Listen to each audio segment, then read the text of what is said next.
Pop in the Blu-ray disc, turn on the console, and you're off. Brian Grieco from Dublin is a huge gaming fan. He loves shooter games or role-playing. He's a freelance audio technician, but in his spare time, he can easily spend entire days in front of his monitor, taking breaks only to eat and sleep. No. The harder it is, usually the more of a thrill it is when you finally master it. And then when you've mastered it, it's yours. You know, that is your world. You have control over that. Way more control over that than you do in life. So I think it's a good way of escaping sometimes. I think that's the relaxation factor. Experts say around 500 million people spend at least an hour a day gaming. The most popular game right now is League of Legends. The strategy game has 90 million fans.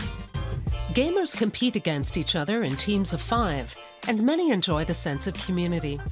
Sometimes, as studies have shown, the virtual world can even replace the real one.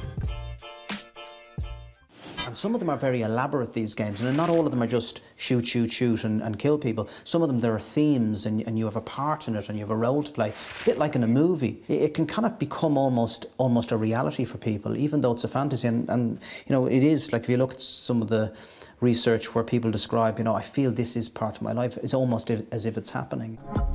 That effect is what developers in places like Digit Game Studios in Dublin are trying to achieve. The Irish company developed Kings of the Realm, in which players create armies, draw up alliances, and compete against one another. The head of the company knows exactly what goes into a successful game.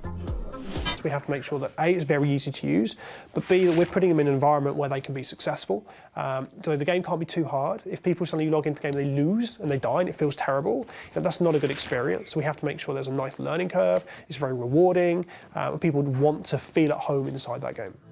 But some gamers lose themselves in the surreal world. They withdraw from their friends and family, and their education or jobs become secondary. This is now a diagnosable condition known as internet gaming disorder. There are some objective signs you would look for. So I think, you know, is it affecting relationships? Is it affecting their health? Are they spending too much time on this? Objectively, probably it is a problem. But subjectively, the person may not see it that way. Brian Grieco doesn't believe he's addicted. He feels at home both in the real world and in the gaming world. I find it very hard to stop myself from playing if the chance arises.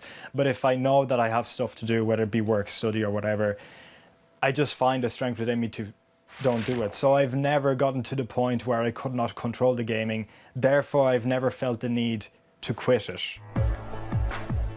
Unwinding with a game every now and then is fine, as long as your real life doesn't suffer.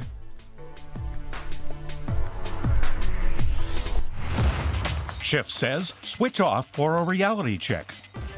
And now